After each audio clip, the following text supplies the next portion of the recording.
Welcome everyone to the Daily Covfefe. Today is November 4th, Monday, November 4th. I am your host, Carter Laren, and I'm joined by our special guest host, Gracie West. Hey Gracie, how you doing? I'm good. How are you doing, Carter?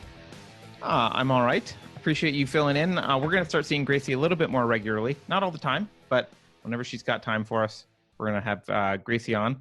One of the reasons I love talking to you, Gracie, is like me, you have children and you're very attuned to what's going on in the world of indoctrinating our youngsters. Yep. You shared a story on Facebook that I think might interest a lot of our audience. Do you want to just kind of recap and we can talk about what you learned? Yeah, sure. So my daughter and my son go to public schools. My son goes to a charter school that's really STEM focused. And so he gets very little indoctrination there. They're really just focused on science and math and that kind of thing. My daughter goes to a general public school. And so I keep an eye on the stuff that they tell her. So I can't go to all of their field trips because I work part-time, but I choose to take some time off if I need to go to a couple of them throughout the year. And so I chose to go to one that was a children's play in Portland. It's at the Portland Children's Theater. And it's not because I actually wanted to go see this. I wanted actually to go to the Rock and Mineral Show field trip, but I realized I've been to the Portland Children's Theater before, and it's a propaganda machine. So I wanted to know exactly how to talk to my daughter when she got back from this field trip. Yep. So I chose to attend this one. I figured they would butcher the play. It was about Jane Goodall. It was called Me, Jane. So it was literally just about her. So, I mean, Jane Goodall, there's lots to talk about her, career scientifically and her as an anthropologist. And she started out not without a degree and then got a degree later after having started doing work. And there's some amazing, and as I think you said, changed how we look at primates in many ways. Yeah, well, she changed every single science book in the world with her research. So this woman's career was epic. And I kind of was like, oh, well, it'll be interesting to see. I'll probably learn some things I didn't know about her. That'll be great. And yeah, I thought it would be about her career. I thought it would be about... That's what's important about Jane Goodall, her career. Yeah. Yeah. Well, I kind of assumed how I actually had no idea how they could butcher her story, but I assumed that they would. And Right. So that's why I attended. You would not believe how badly and in what way they actually did butcher this story. It wasn't really a story about her career. How do you butcher a story about Jane Goodall? I mean, yeah. Yeah. Well, here's how they did it. They started off this play with her as a child, dreaming about going to Africa and wanting to observe animals. Okay, that sounds about right. Yeah. So the next thing you see, and it's a musical, and so the next thing you see are her bigoted neighbors who come and sing a song to her about how she can't do this because she'll probably just end up being a secretary. And so... Yeah. So I was like, okay, that probably happened back in the day. She probably mentioned once that, people expected her to become a secretary or something. And just to be clear, I think she was actually a secretary at first. Oh, interesting. Yeah, I think she was a secretary, had no education, but did research on her own and ended up getting sponsored to actually get a PhD after that. Yeah, I know she didn't actually go to school. She just had such a passion for research, right. In her own unique way, which is actually her way of research was transformative to science as well, not just the information she gathered. But so anyway, I'm sitting there going, okay, we had to bring it up, of course. Bigoted neighbors back in the olden days. Got it. Probably true. But yeah, probably true. But really, I'm sure that it didn't affect her life. Right? And she moved on. So I kept waiting for her to move on, but she never moved on. The entire play was her as a child holding her stuffed animal. Yeah. It was a little monkey. and singing about how she dreams of going to Africa and researching animals, wildlife. And And people then, think you can't. no, every so often her neighbors would come back and remind her that she can't. And so eventually, when the play ended, I thought, this has to be intermission. This Yeah, how has to be, it ended for her as a kid when it ended? yeah. Oh, yeah. She was still holding her stuffy the entire, she never grew up. She never went to Africa. She never, she just sang about it.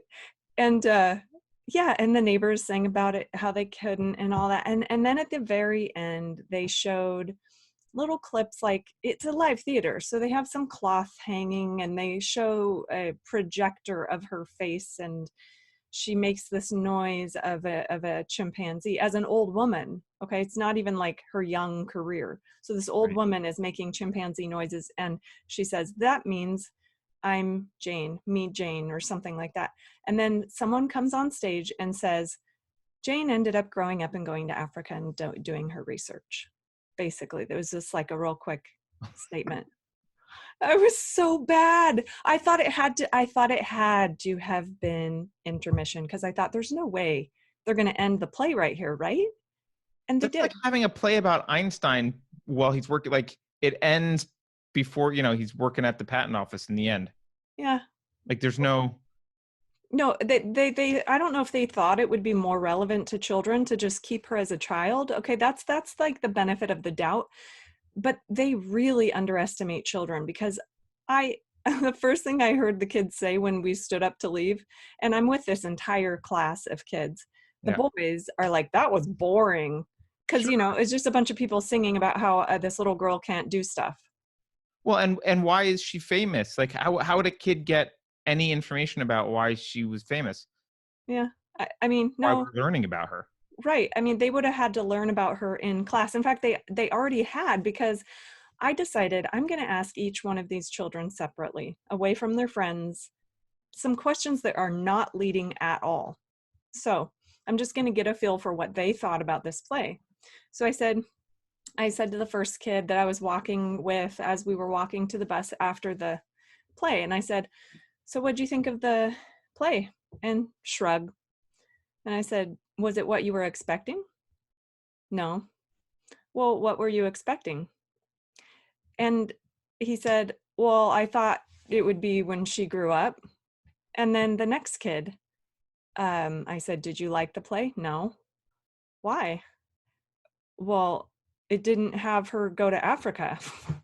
She didn't And do anything. she didn't do yeah. And then the next kid, did you like it? Shrug. Well, was it what you were expecting? No. What were you expecting? I asked 7 different children individually what they thought of it, and it was all shrugs or no. I hated it. I didn't like it. And then I asked and so the next question was this what you were expecting? And all the answers were no. And then I asked, what were you expecting? And they all said something like one of these statements. I thought it would be about when she was an adult. I thought it would be about her career. I thought we would get to see monkeys, or even pretend ones, Right. Chimpanzees and stuff. And I thought she would go to Africa. And one kid actually goes, why didn't she ever go to Africa? Right. you know? Because it might as well be about Jane Smith, the girl who dreamed about going to Africa but never did squat.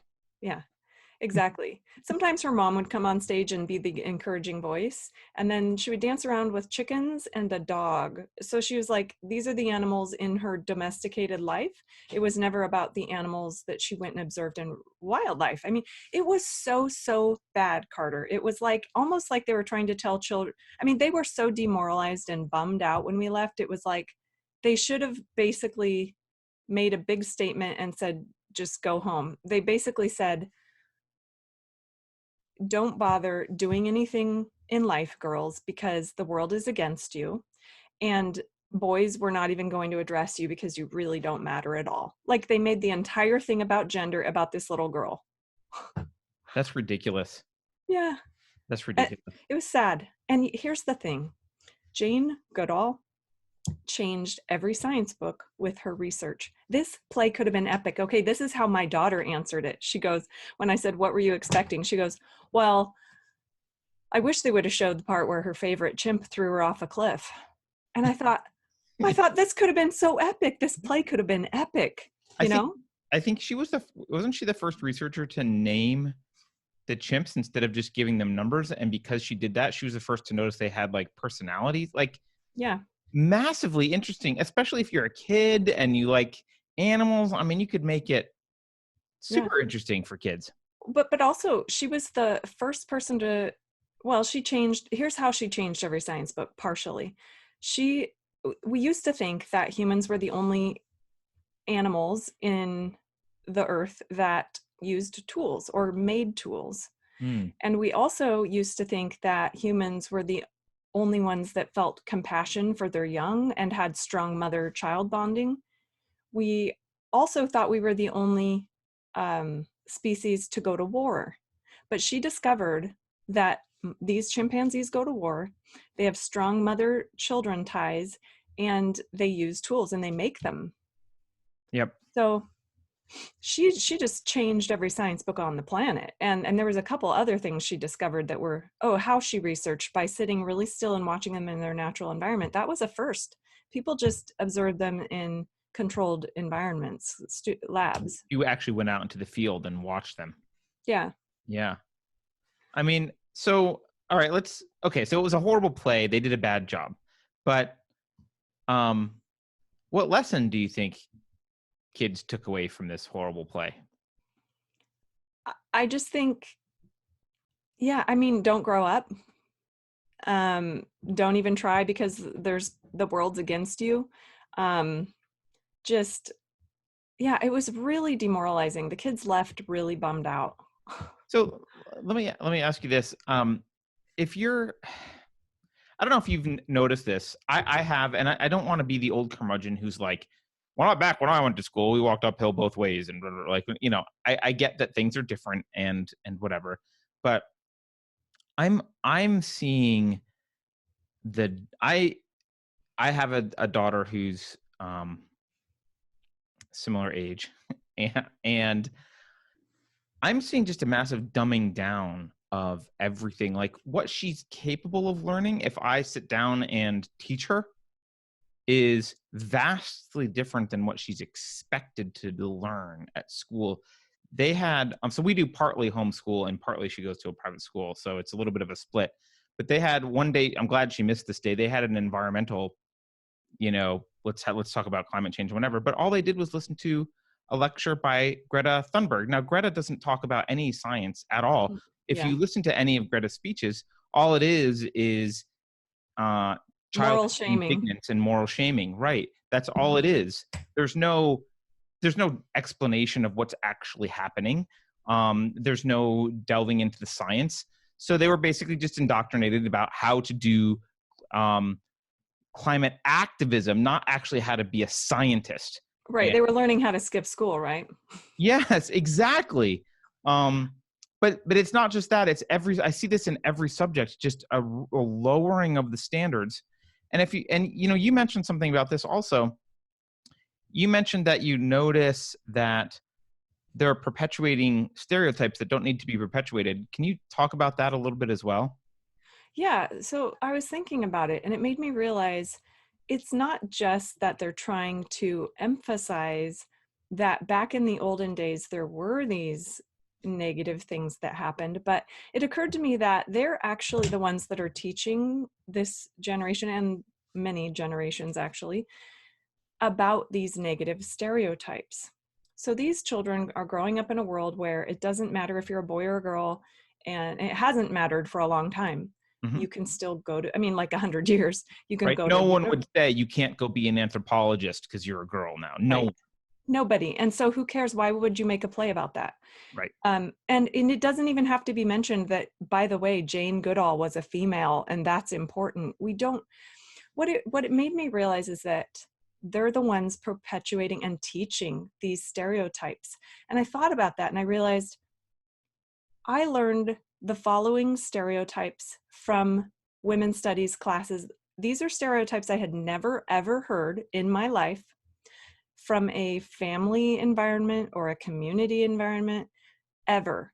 And I sat in women's studies classes, and they taught me the stereotypes of Asian women can't drive, Black people are lazy, Jews are cheap, women are emotional. Like, they literally taught me that those are stereotypes. And I thought to myself, just after seeing this play, I thought, why would they focus on this at all? Why wouldn't, if they were really progressive, they would want to let these go and never mention them again, and celebrate that society doesn't really talk about that anymore, right?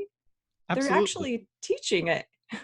Yeah, they're the ones teaching this stuff, right? I looked at that list, and if I'll analyze my life in fairness, right? I don't remember where I heard Asian women can't drive.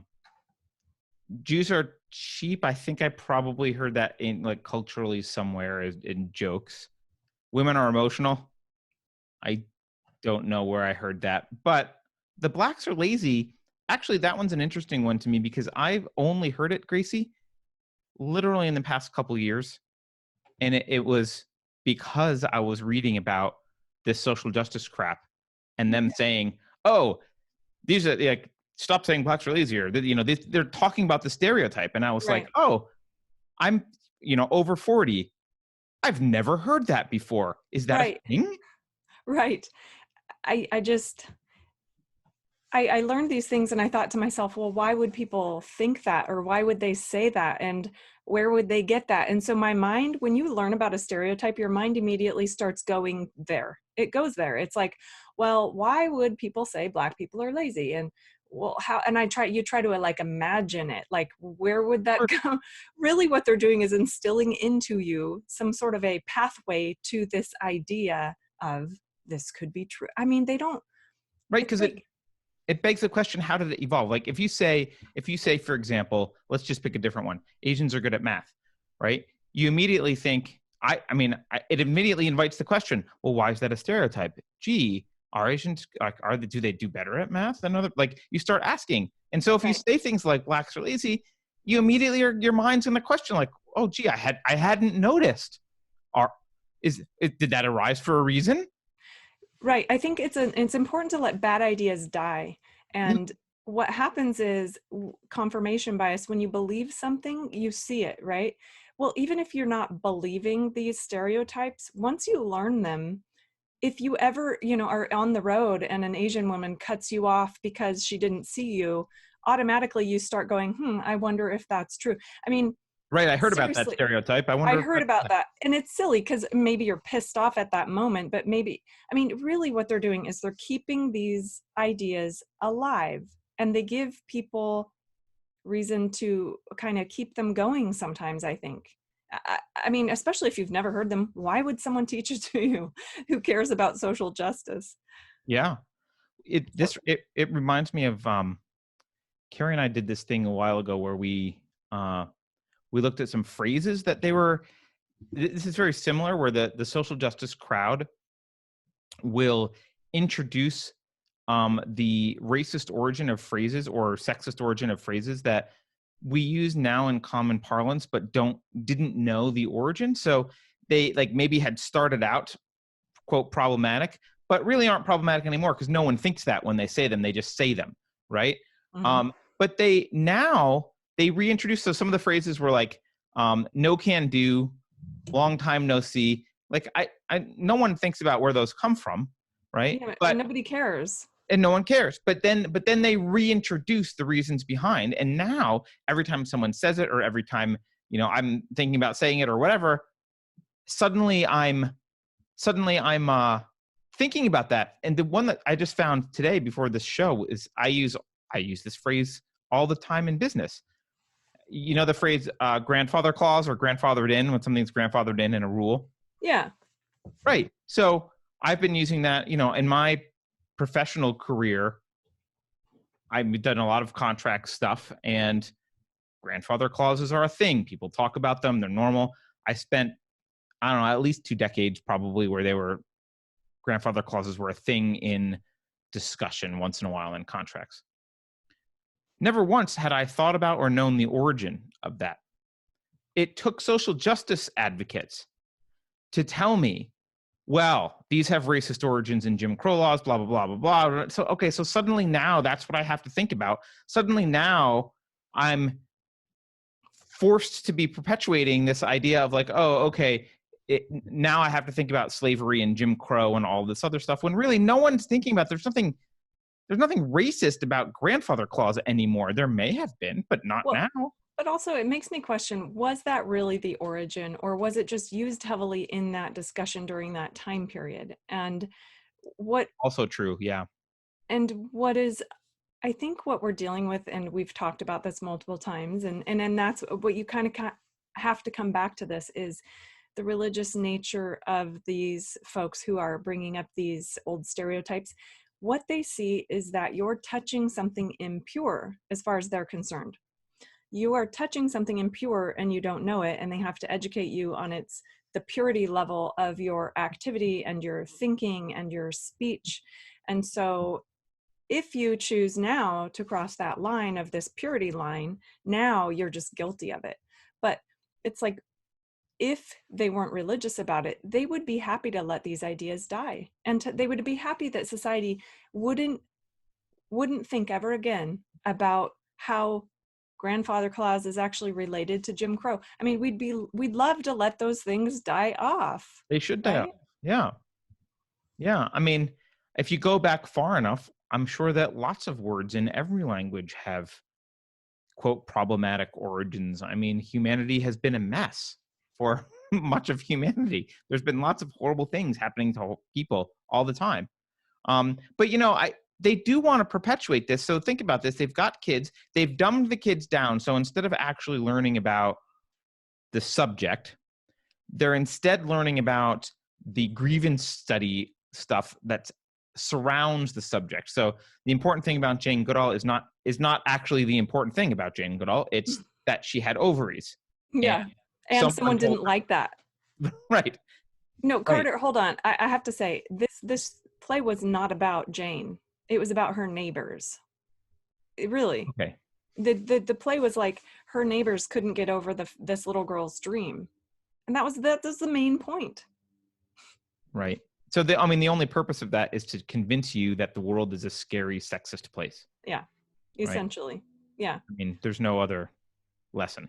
So I asked my daughter, I said, how would you have written this play? Because she goes, I wish they would have shown the part where her favorite chimp threw her off a cliff. And I just thought, this play could have been epic, right? Yeah. I mean, she has to have story after story in her life that is so crazy, the average person has no clue what it could consist of. Like, did she break bones when this chimp threw her off a cliff? What does she think the chimp was thinking? Was he just having fun, or was he like, I wonder if she'll scream, or, people wonder these things and about chimps, and she knows all of that. And so it's like, they could have taken this opportunity of, because I said, how would you tell me how this play would have gone for you? You write the play. I told her, I challenge you to write the play. So she's like, well, I would have had her on an airplane going to Africa. It's like, yeah, that's exciting for kids, right? Yeah. She would have had her out in the wildlife observing. She would have had her favorite chimp throw her off a cliff. And then she would have her mom die, because that was a significant part of Jane's life. And then she would have had, I forget what the other couple points were, but I just thought even the children could have written a better play than this. Absolutely. Yeah. And I almost wanted to challenge all of them to actually do that, because it would give them cause to find out what actually happened in her life. They had such a missed opportunity. But the thing is, though, Gracie, the adults aren't dumb. They could have written that play. I'm sure the adults that wrote that play knew those things about Jane Goodall. But they chose to write this play. It's a very conscious choice. It's not just incompetence. It's not like, oh, they just wrote a bad play. Kids could have written a better play. They could have written a better play. This is the play they wanted to write, because this is the message that they wanted to transmit. And they know that if they said, hey, everyone come to the children's theater, we're going to have a message about sexism. Yeah. And how little girls can't do anything. No one would want to go. It's not exciting. So they have to borrow Jane Goodall's name, slap it on there so that people are attracted to come because of Jane Goodall, because she did have she's still alive. She did have an exciting, interesting life and did a lot of interesting things. So they just use that as a facade. And then when you get there, they have to do the bait and switch and give you, oh, actually, this is a play about sexism. Yeah. And as I was watching the play, I noticed something as an ex-SJW, as a former SJW. I can see society the way they would see it, which is you see racism everywhere. You see the microaggressions. You see, even though now I know this is all BS and I have to retrain my brain, like I literally almost always, well, every single time I say, hey guys, I think to myself, correct yourself. And then I think to myself, no. And then I celebrate the fact that I will not figure out the gendered situation that I just created in like, I practically forget what to say to people because I just said, hey guys, so I have this SJW brain that I'm trying to shut down, but I can still see through it. I can still hear through it. And what I thought was really interesting is the SJWs wrote the play, okay?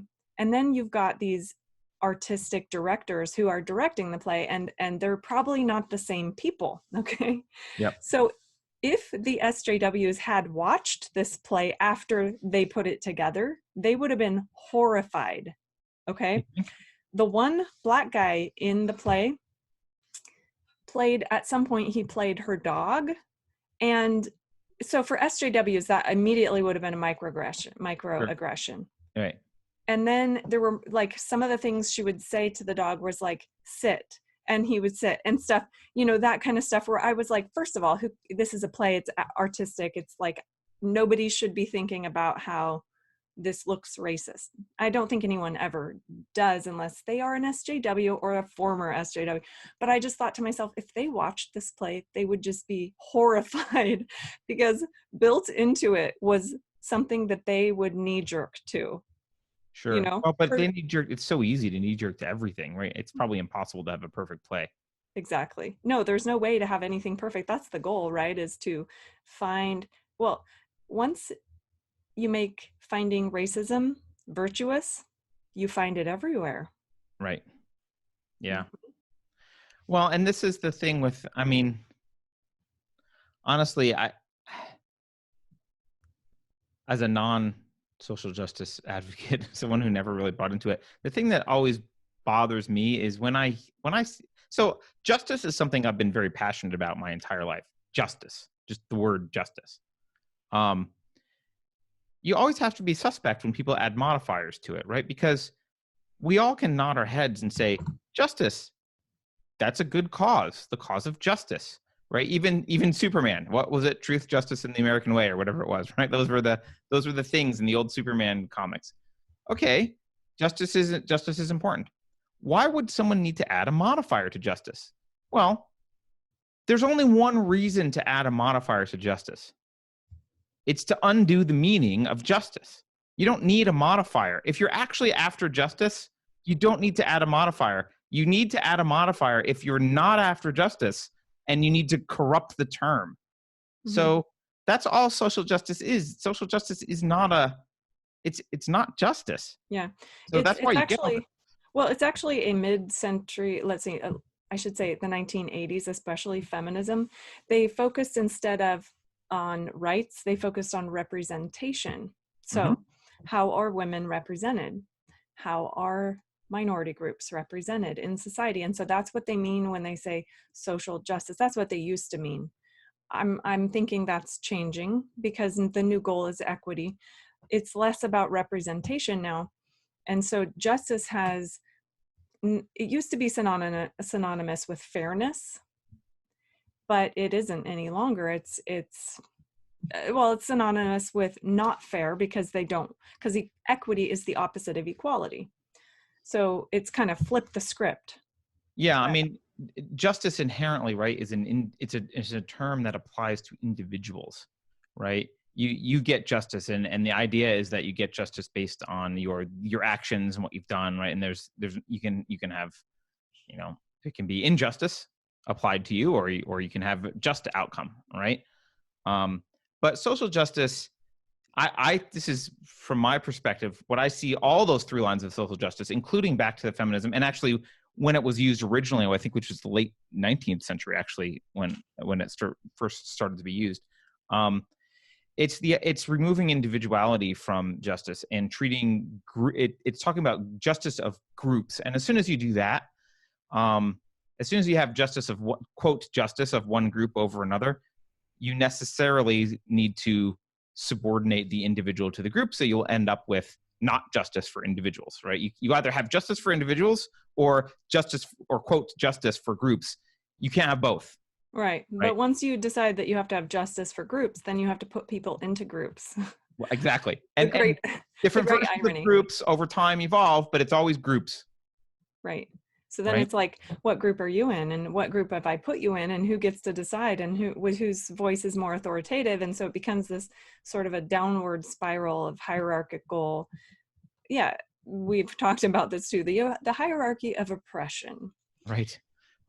And then you can start looking at it from group perspective as well. If I organize the groups this way, can I make arguments about any difference in outcome for groups? I can automatically just attribute to injustice, right? Even if it has nothing to do with injustice. It could be groups choose things differently. Yeah. But yeah, you suddenly then attribute everything to injustice. So how do you let's talk to parents for a minute. How do you recommend parents, because you know you're not the only person sending their kids to school that's getting this kind of crap thrown at them. What do you recommend people do? Well, I recommend that you find out what their field trips are first. I mean, anytime there's a special speaker, anytime the counselor, like if you're a parent who has time, like if you're not working full time, go to school on the days where the counselor comes in and talks to the kids, because in my kids' school, the counselor comes in once a month and talks to the kids. Now, I've heard them, I've asked them, like, what does this counselor say exactly? You know, and it's things about bullying and you know, and stuff. Warm fuzzies. She hands out warm fuzzies, which are these little fuzzy balls, you know. It's so pathetic. It's like an episode of How to Make Kids Weaker.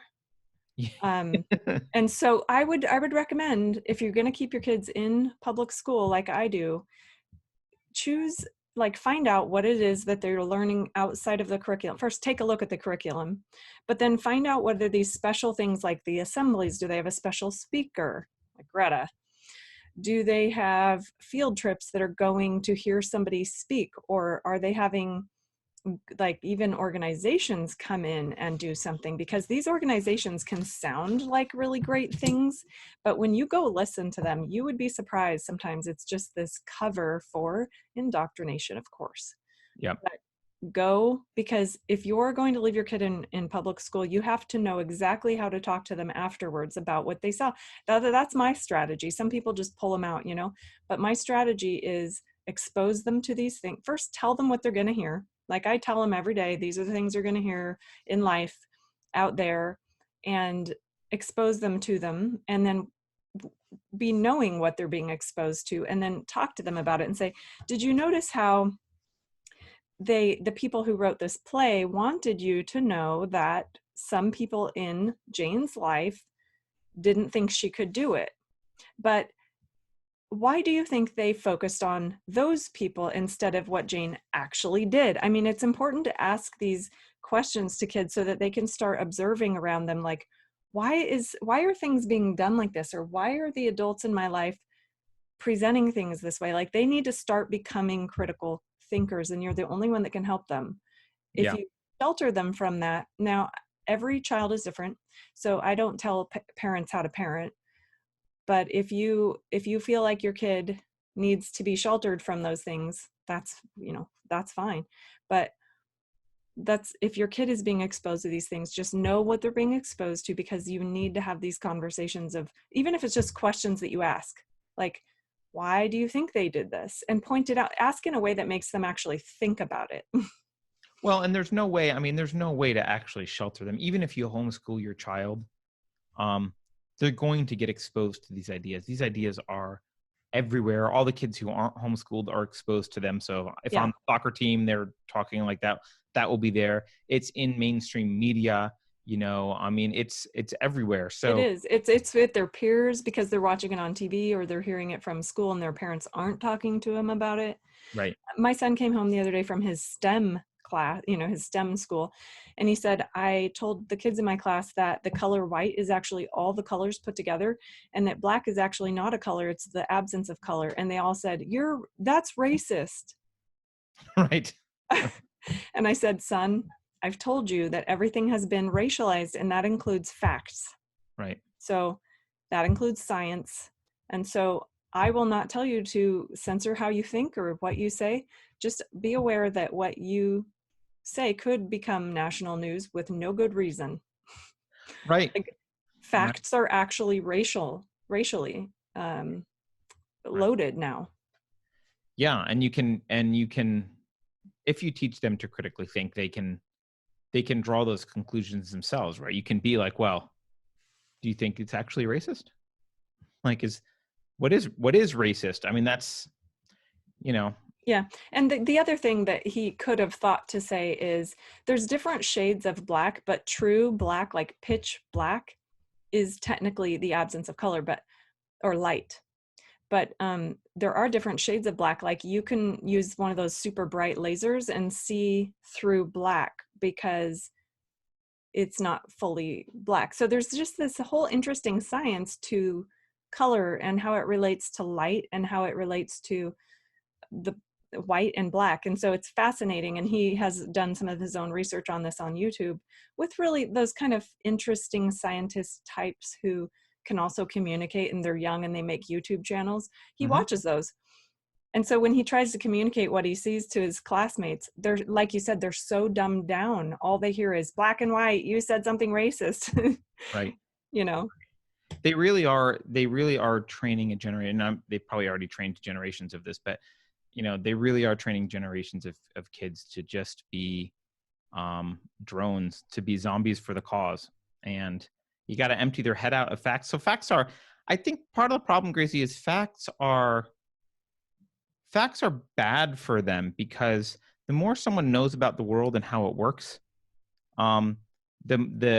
actually, I think the better they have context, and actually more likely they're able to critically think about things, because they can see, oh, actually in this case it's that, in that case it's that, I understand that, I see some complexity. The more you learn about the world, I think the harder it is to be indoctrinated into like mindless zombies. So they actually, I think the dumbing down of the curriculum goes hand in hand with this. It's that's why you don't have cults of particle physicists that kill themselves when the alien ship's supposed to come over, right? Like it's Right. not, the people who really understand, astronomy and physics are probably a lot less likely to fall victim to, crazy alien stories, right? Yeah, exactly. Because they know facts and how unlikely it would be for another life form to be out there, at least one that's like us. And so they can rationally think through likelihoods and statistics, or what it would take and what they know about what's out there so far. And so they're on that track. They're not on the track. What you said reminded me, one of my very first satires when I was red pilling was Women's Studies 101. And I was pretending to be a professor. And I said, the faster you empty your mind, the faster we can fill it with what we need you to know. And the faster we can do that, the faster you can work on our behalf in the streets. And so essentially that's what they're doing. They're like, empty your brain of everything you know, because we really need to refill it with a new script. Yeah. And look, as a parent, I think this should be downright frightening to parents, because I'll tell you this, not a lot of people see what happens to kids outside of their community. And so you're comparing your kid to other kids their age, and you're seeing what's going on at school, and it becomes normalized. But in other let's just pick on a country that's potentially a huge foe for the next generation. Not in China, right? China kids are learning actual facts and how to think. Now, granted, they're also being indoctrinated into communism, Sure. but the standards are high. I mean, there are kids, we know a kid who was here. He was considered a math guru here. He went to China he went kind of back home to China to I won't say a dumbed down school, but it was like an international school. So the standards are lower. And within 2 weeks, the mom got a phone call that he was behind in math. Right. Yeah. This is what's happening to our kids. And I'm not saying I don't love the Chinese school system. That's not what I'm saying. But what I am saying is our standards are really, really low. I think so too. My daughter her second grade teacher tested her for TAG, which is talented and gifted. And she passed the test and she's TAG. So that means that teachers are required to, and I'm not sure if people who are watching understand this in the US, there's this program. I don't even know if it's state specific or if it's all over the US. So I'm explaining it a little bit. So they test you in math and English. And then if you test high, they call you TAG, talented and gifted, which means the teachers are required to give you harder work and more work. And so my daughter tested in that. And so she does get a lot more difficult things, or even more freedom to be more creative with, because she'll finish the stuff first and then get it done.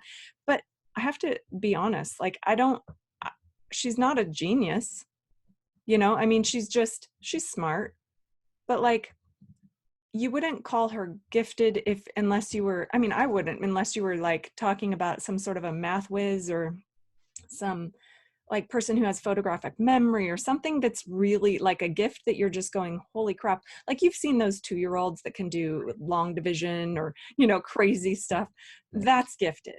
And so when people are like, she's TAG, I'm like, well, yeah, compared to everybody else in here, but seriously, like she gets her homework done. She gets it done in class before it goes home with her. But that, do you know what I'm saying? Absolutely. Yeah, I know. Absolutely. And I see the same kind of thing. And,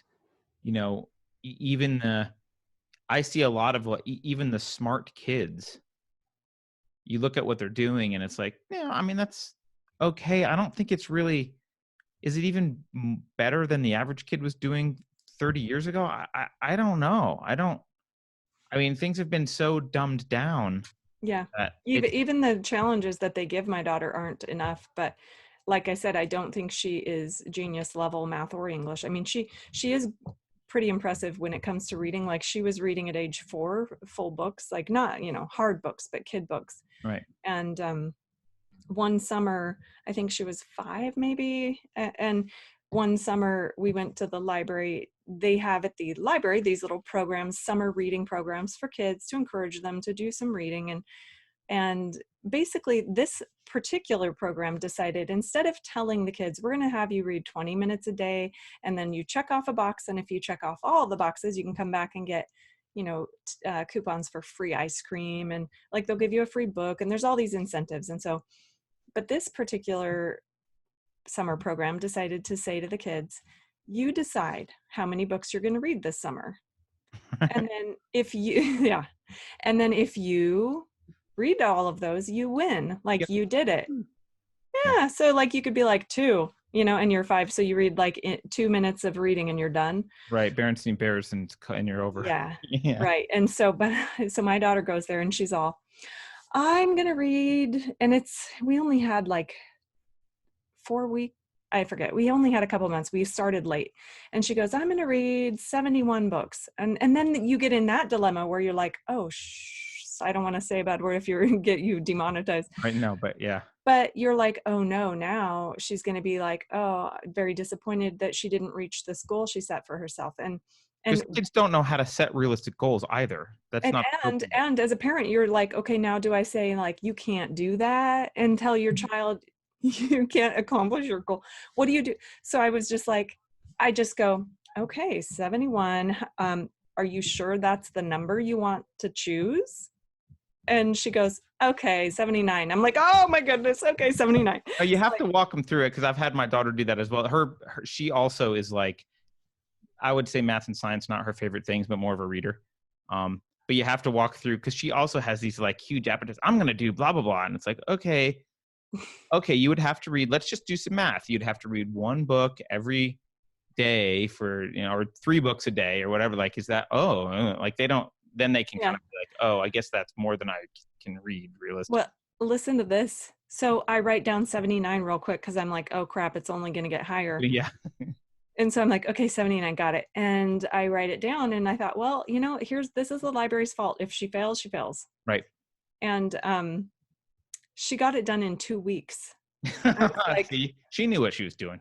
yeah, I was like, well, I'm glad I didn't question her exactly. But yeah, but this is what I'm saying with the dumbing down. You have to give kids at least a ballpark, right?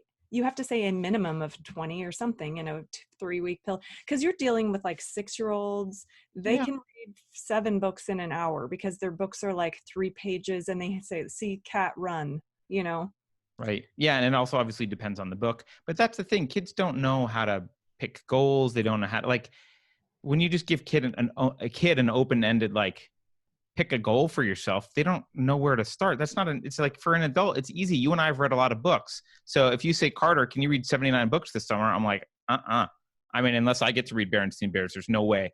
Right. So I can't Yeah. get that done. But they don't have the experience. They don't understand that. No, and also here's an example of dumbing kids down. So I went to a parent teacher conference with my son when he was at a regular public school, and his handwriting is so bad he can't read it himself. Like he can't read it. And we were sitting there at this meeting. I said, son, you read this. And he couldn't figure it out. And I said, okay. So I talked to the teacher and I go, so what can we do about this? And she's like, do you think this is important to work on? And I said, well, what do you think? I mean, like, she goes, well, if you think it's important to work on, we can work on. I was like, yeah. I mean, he was like in 5th grade. And I go, yeah, I think it's important. I mean, why wouldn't it be? And she's like, well, people do a lot of typing now. And I'm like, yeah, but like it's handwriting. Like, what if the electricity's out and you have to leave a note for the electrician? Come on, people. So anyway, I made him come home and do the kindergarten thing where you have to trace letters. Oh, And then yeah. he hated my guts, but I was like, son, unless I can read, like, one, you have to be able to read it until I can read your handwriting. And his teacher wouldn't even hold him to that standard in 5th grade. Yeah. How do you grade essays? Because by 5th grade, you're writing things that the teacher's grading. No, they type it out now on Google Docs. Oh, okay. So, but yeah, I go, how are you going to write your girlfriend a love note? He goes, type it, duh. And a text, emojis, mom. Yeah. A good objective measure of, I think, of dumbing down is, speaking of books, if you look at the actual recommended age for a lot of books, you'll see that it's way older than the child would actually read the book, right? Mm-hmm. Because their expectation for children's reading level is quite low.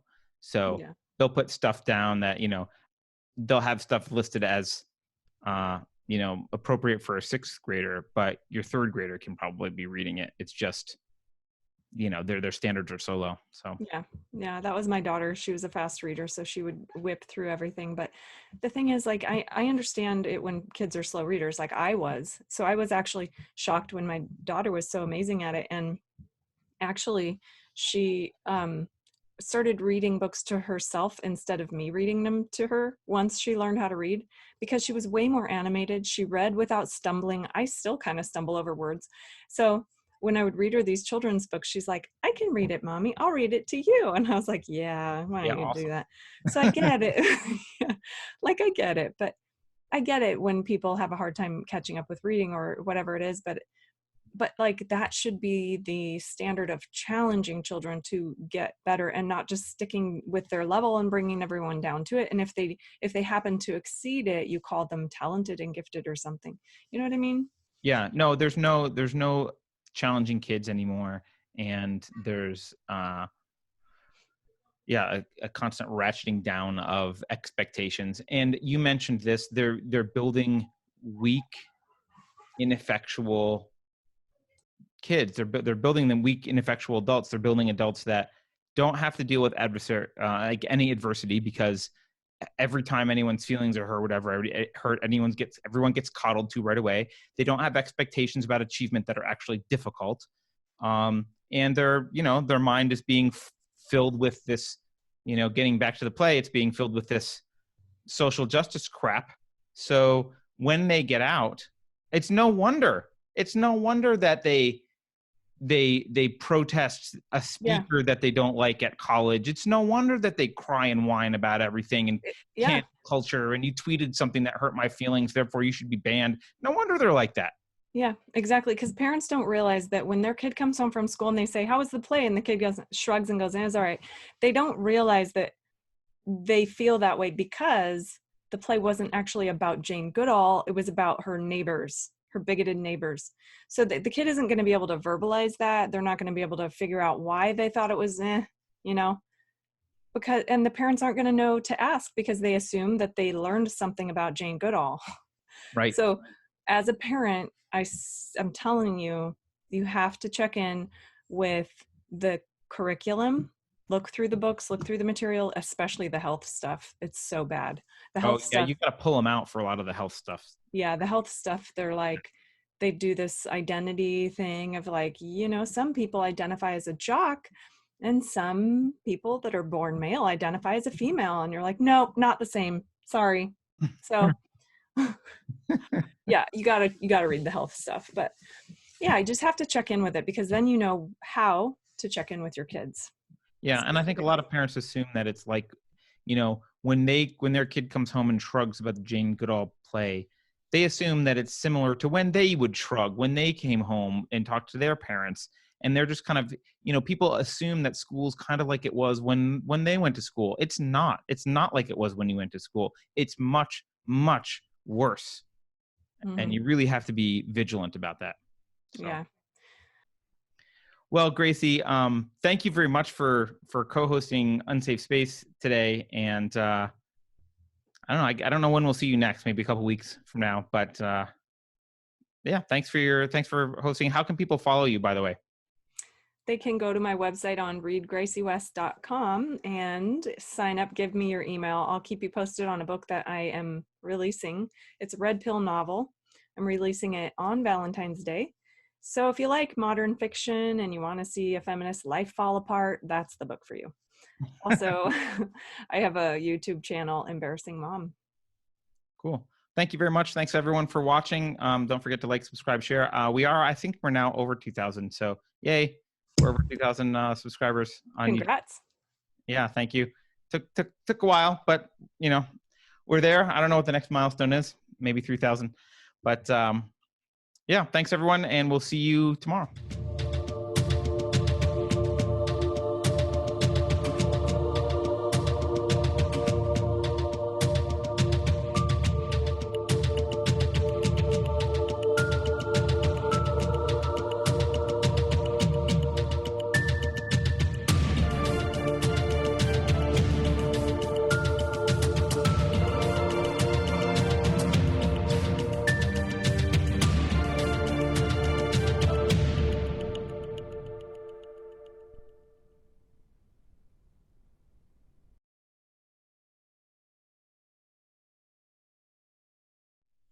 If you would like to hear another Portland arts experience, I could tell you one of the trippiest things I have ever witnessed with my own eyes.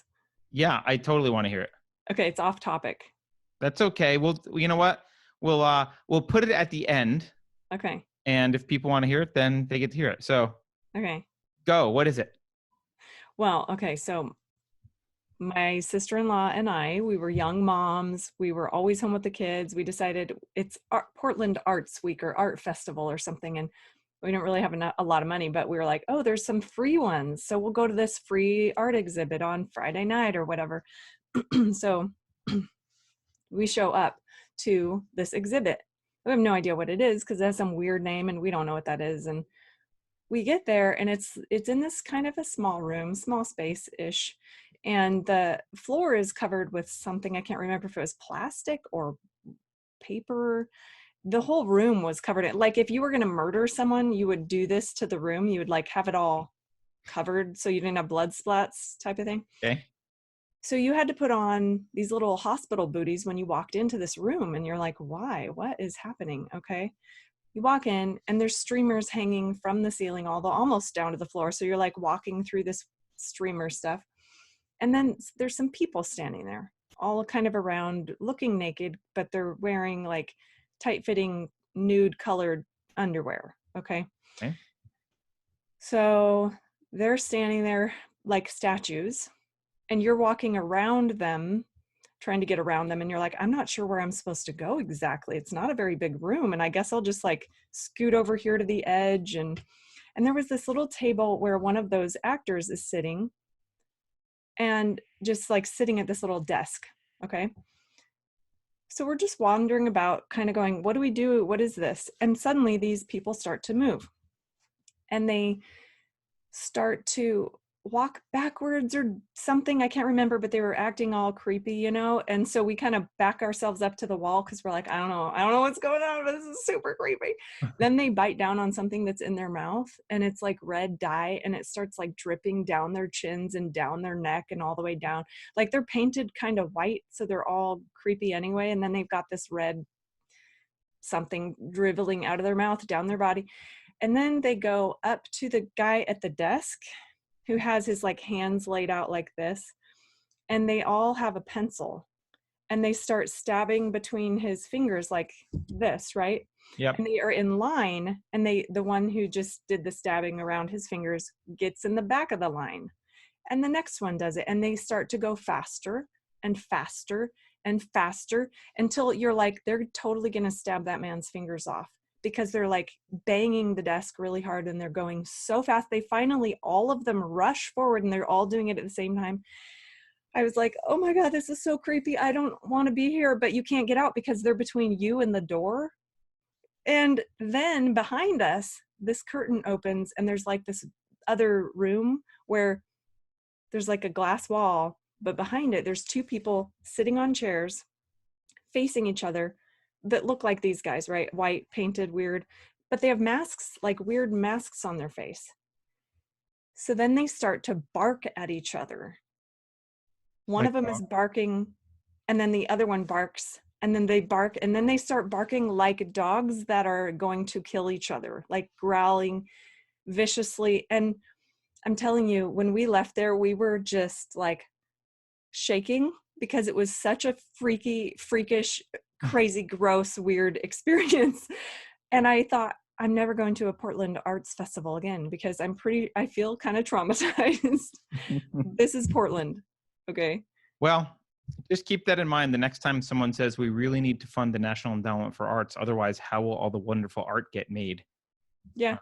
I told her, I said, listen, if my kid went to art school and I went and saw this exhibit, and I had paid for her to go to art school, I would make her pay that money back to me. Yes. That is unacceptable. That's not art. That's just how can we creep people out the most? That's what they decided to do.